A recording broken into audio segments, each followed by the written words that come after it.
Channel को मोर स्वागत। मो ना होची शिवानी प्रधान।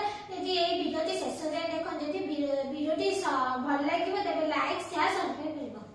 विश्व शिशु श्रम विरोध दिवस प्रतिवर्ष 12 जून में पालन होइଥାଏ।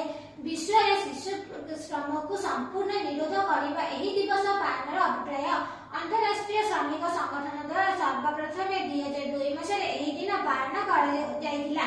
ସେହି ଦିନ ଠାରୁ ପ୍ରତିବର୍ଷ ଏହା ପାଳନ ହୋଇ ଆସୁଛି। ସମାଜରେ ସବୁଠୁ ବଡ଼ ଅପରାଧ ହେଉଛି ଶିଶୁଙ୍କ ଶ୍ରମିକ ଭାବେ ଖଟାଇବା।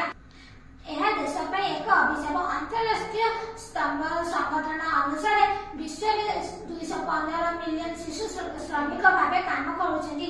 ଏଥିରୁ 158 ମିଲିୟନ ଶିଶୁଙ୍କ ବୟସ 5-14 ବର୍ଷ। ବର୍ତ୍ତମାନ ଲକ୍ଷ ଲକ୍ଷ ଶିଶୁଙ୍କ ବେଆଇନ ଭାବେ ସ୍ଥାନାନ୍ତର କରାଯାଉଛି। ଅର୍ଥ ଲୋଭରେ ସେମାନଙ୍କୁ ବିକ୍ରି କରାଯାଇ ନର୍କ ଯନ୍ତ୍ରଣା ଭୋଗିବାକୁ ଛାଡ଼ି ଦିଆଯାଉଥିଲା। ଶିଶୁ ଶ୍ରମିକ ରୋକିବାକୁ ସରକାର ଅନେକ ଆଇନ ତିଆରି କରିଛନ୍ତି। ମାତ୍ର ଏବେ ବି ଅନେକ ସ୍ଥାନରେ ପଢ଼ା ବହି ଧରିବା ହାତରେ ଅଇଁଠା ବାସନ ବା ମାଟି ଗାଧୁଆ ଧରିଥିବା ଶିଶୁଙ୍କୁ ଦେଖିବାକୁ ମିଳୁଛି। ଏହାକୁ ସମ୍ପୂର୍ଣ୍ଣ ଭାବେ ବିନାଶ କରିବାକୁ ବିଶ୍ୱ ଶିଶୁ ଶ୍ରମ ନିରୋଧ ଦିବସରେ ସାମାଜିକ ସଂଗଠନ ଓ ସରକାର ବିଭିନ୍ନ କାର୍ଯ୍ୟକ୍ରମ ଆୟୋଜନ କରିଥାନ୍ତି।